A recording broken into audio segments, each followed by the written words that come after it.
Immersion sonore de la destination Mayenne, le podcast qui vous emmène à la rencontre de passeurs de territoire. Ils ont pour point commun l'éthique, la bienveillance, l'éco-responsabilité, la passion du partage et pour fierté, les 1000 facettes de leur territoire, la Mayenne. Nous sommes à Ernée, sur les terres de la Gaslinée. Exploitation agricole et pédagogique, qui produit en bio du jus de pomme, du lait de foin, prend en charge sa transformation au fromage par le biais d'une coopérative et propose également des chambres d'hôtes. La Gaslinée, c'est tout cela en même temps. Toutes ces activités résonnent ensemble en harmonie, elles se complètent, se nourrissent et reposent sur le seul travail d'un couple, Catherine et Florent Gendron. Nous traversons un petit vallon pour rejoindre le verger où Florent et Catherine animent un atelier pédagogique autour de la pomme pour des classes de tout petits, des CP. Bonjour. C'est bien. Voilà, ça fait marcher le J'arrive matin. en pleine situation. Ah bah là oui, ça y est, c'est démarré. Alors l'idée c'est qu'ils ramassent un peu tout comme pommes et puis après on va les ramener à la ferme et puis après on va les presser et puis ils vont boire le jus de pomme. Mais ils ont demandé aussi à visiter tous les animaux de la ferme. Parce que c'est vrai que c'est dur de venir dans une ferme puis pour aller voir le cochon, l'âne, le poney, les lapins et tout. C'est bien. Allez vas-y, si tu veux en ramasser d'autres. Ouais, tu peux les mettre là-dedans. Voilà. Allez, bah vas-y, va en ramasser d'autres si tu veux. Tu veux donner ? Est-ce que tu veux en ramasser d'autres ? Sinon, on peut laisser ton petit seau dans le caisson du tracteur. Il se régale là, les petits. Ouais. Paradis. Ben, si tu veux, c'est vrai que c'est important, nous, c'est ce qu'on aperçoit, si tu veux, ça fait quand même maintenant plus de 25 ans qu'on fait ça, quoi. Que si tu veux, aujourd'hui, il y a une déconnexion totale de la nature, et s'ils peuvent encore se reconnecter, c'est primordial, quoi.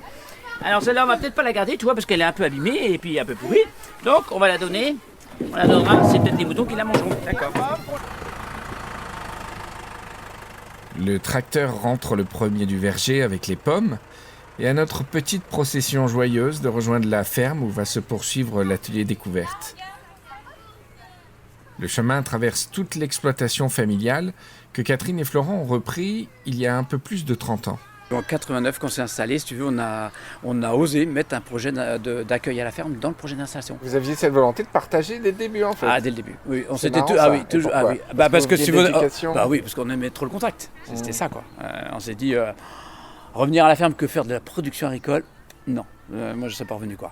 Mais en même temps, faire que de l'enseignement comme on a fait tous les deux quoi, il me manquait quelque chose quoi. Il me manquait cet ancrage à la terre quoi. Physique aussi. Ah oui, c'est ça, puis s'ancrage à la terre, sentir la terre, sentir tu vois, cet Vous environnement. étiez déjà familier avec le milieu agricole ? Ah ben, moi, pareil, fils d'agriculteur, enfin, plutôt du côté de Laval, mais bon, j'en ai Laval, quoi. Mais, je sais pas, c'est... Mayennais pur jus quand même. Ah oui, Mayennais pur jus, c'est sûr, oui. Non, puis tu vois, c'est vrai que tu reprends une exploitation, il y avait que 18 hectares quand on a démarré. C'était vraiment tout petit. Les gens, ils disaient, des enseignants qui viennent s'installer sur une petite ferme, ils sont fous, quoi. En bio, de surcroît, tu vois. Voilà. Dès le début Non, on s'est installé en bio en 98, mais dès le début, pratiquement, on a arrêté le maïs. On s'est dit, le maïs, c'est pas pour nous. Puis après, petit à petit, si tu veux, on s'est dit, si on fait pâturer, il nous faut des haies. Donc on a replanté des haies. On a replanté 4 km de haies. Nos systèmes actuels, là, ils sont vraiment autonomes, économes. Les vaches, elles font le boulot. Elles ramassent l'herbe dans le champ, elles laissent leur bouse. Là, nous, puis pratiquement, maintenant, tout le temps, elles sont dehors. Même l'hiver, on n'a pas des hivers très rudes et tout. Et c'est là qu'elles sont le mieux, quoi. C'est là qu'elles sont dans un environnement. Alors évidemment, il faut des haies. Il faut replanter ou il faut avoir un bocage, un beau bocage, quoi. Voilà. Mais non, vraiment, là, c'était une conviction, franchement. Il y avait un temps, je pense que tu veux, il y a beaucoup de familles qui avaient un lien à la terre avec peut-être des grands-parents ou un oncle, une tante. Et puis, on pouvait encore aller dans les fermes. Aujourd'hui, c'est difficile. Les fermes sont tellement robotisées. C'est des élevages quand même assez gros. Tu rentres pas comme ça dans un bâtiment de cochon. Tu rentres même pas d'ailleurs. Il faut tenue sanitaire et tout. Que nous, si tu veux, c'est quand les enfants, tu vois, ils viennent là, c'est presque leur ferme. Elles s'approprient l'endroit. Et nous, on est trop contents. C'est un lieu de vie un peu pour plein de gens, quoi. On est arrivé à la ferme. Double pas. Alors, on ne met pas la main au cochon. Elle s'appelle Truffette. On va aller lui donner sa bouillie. C'est de l'autre côté. C'est quoi une bouillie? On ne met pas la main. Qu'est-ce qu'on a mis dans sa bouillie? Des pommes, des céréales, du lait, des épluchures. Il adore. Allez, fais. Viens, Ça passe bien.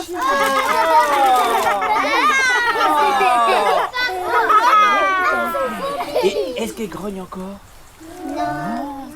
C'est comme ça que vous faites, vous? Quand on vous donne à manger, vous grognez plus? Oh, mais qu'est-ce qu'elle fait? Mais les pâtes dans son assiette!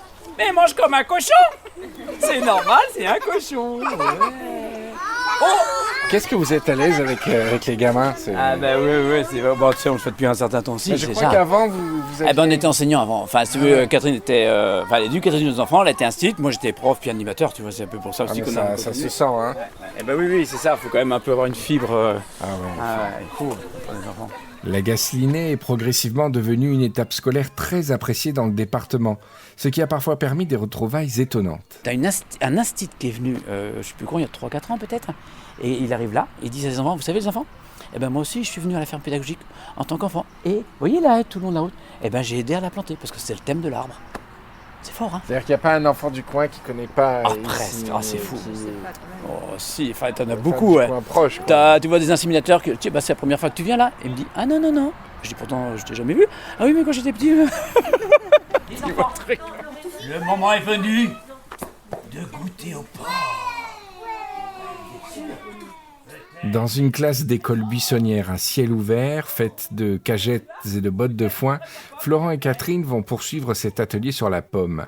Mais ici, on ne produit pas que de la pomme. Il y a aussi le lait de foin bio, pour lequel les Gendrons se sont appropriés leurs propres moyens de transformation avec la création d'une coopérative Lait Bio du Maine. Alors donc nous, notre choix, ça a été à un moment donné, par rapport au lait biologique, de se dire, on veut savoir où va notre lait, comment il va être vendu, comment il va être transformé. Et donc la meilleure façon de le savoir, c'était de créer un outil de transformation. Et donc ça fait 10 ans qu'on a créé, on était peut-être au début une vingtaine de producteurs dans la Mayenne, parce que l'objectif c'était de rester très local. Donc la fromagerie à Antram, près de l'abbaye des moines d'Antram, qui fabriquait autrefois le porc salut, quoi. Et donc on s'est dit, on prendra peut-être de leur expérience aux moines. Et donc petit à petit, on a créé une recette. Mais il faut y aller, hein. Faut se vendre, faut présenter notre produit. On a fait des animations dans les magasins et tout, expliquer pourquoi c'est du lait de foin. Toi, Catherine, qui fait tes yaourts pour le petit déjeuner, les gens ils disent, oh, mais ils sont doux vos yaourts. Mais parce qu'on ne met pas d'ensilage. Pas de maïs, pas d'ensilage. Et on peut amener le petit bout de pomme au bout de notre langue. Parce qu'au bout de notre langue, on a des petites papilles gustatives qui vont nous dire... Les enfants vont déguster chaque variété de pommes, assister au broyage des fruits et auront même le privilège d'actionner tour à tour le pressoir pour en voir sortir le précieux jus. Une immersion participative, un point très important pour Florent et Catherine. L'idée, c'est à chaque fois que les enfants soient le plus possible actifs, acteurs et que ce soit ludique. Parce qu'on apprend beaucoup plus quand on s'amuse et qu'on prend du plaisir. C'est magique dans le sens aussi où les enfants ont une responsabilité et ils font. Il y a le faire aussi.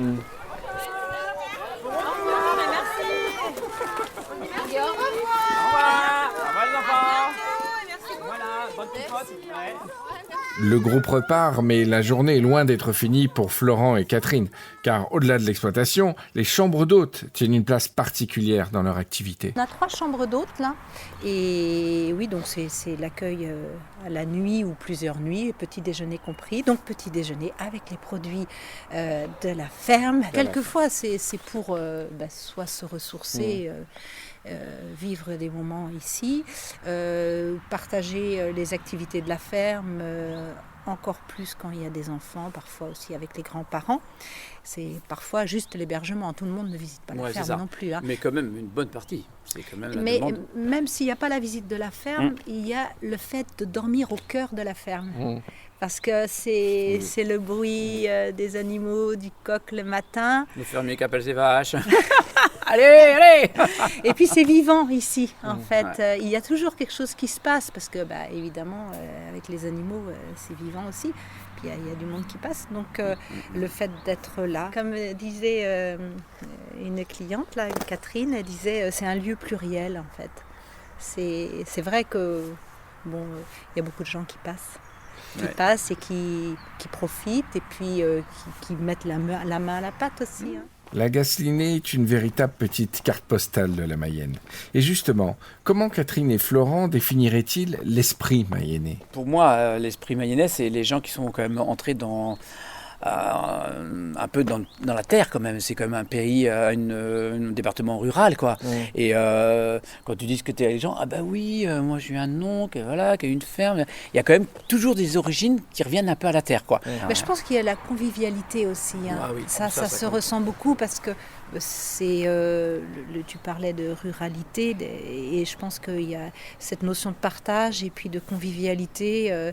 C'est vrai, quand on accueille, c'est tu veux boire nous c'est un verre de jus de pomme, mais ça peut être tu veux un café, quoi. En fait, il y a toujours, on entre dans la maison et on partage quelque chose. Ça c'est quand même assez. Enfin, moi, j'ai toujours connu ça. Je ne sais pas si c'est mayennais, mais j'ai toujours connu ça. Et pourquoi vous êtes aussi sympa? Je ne sais pas, moi. Parce qu'on est bien dans notre peau, peut-être, et on est bien sur notre territoire. Il y a une certaine autonomie de territoire, Ah oui, ça, oui. On se sent bien. Tu vois, on a 2 hectares de bois, une rivière, on a recréé un bocage avec des haies et tout. Et puis, le fait de faire de l'herbe, c'est vert tout le temps. Et la verdure, pour moi, le vert, c'est quelque chose de très reposant, d'apaisant, quoi. Puis le fait d'accueillir, ça apporte beaucoup. Vous avez transformé cette mission, vous l'avez ouverte. Oui, voilà. Alors, probablement que les personnes qui viennent là en reçoivent, mais nous, on reçoit beaucoup aussi en accueillant les personnes. Et les enfants, là, quel dynamisme, quelle joie de vivre, les enfants, un enthousiasme. Et puis vous renvoyez une énergie équivalente. C'est super. Non, c'est réciproque, hein, ça... Mais bon, il y a du taf là quand même. C'est ça, après oui. C'est ça. Mais après, quand tu es dans quelque chose qui te plaît, on arrive à la fin si tu veux. Mais c'est ressourçant quand même. C'est vraiment ressourçant, quoi. C'est peut-être cela la Mayenne, une terre de lieux pluriels, qui reçoivent autant qu'ils donnent et qui puisent dans la tradition pour proposer une nouvelle génération d'hospitalité hybride, participative, proche de la nature, bref, tournée vers l'avenir. À bientôt pour une nouvelle immersion sonore de la destination Mayenne.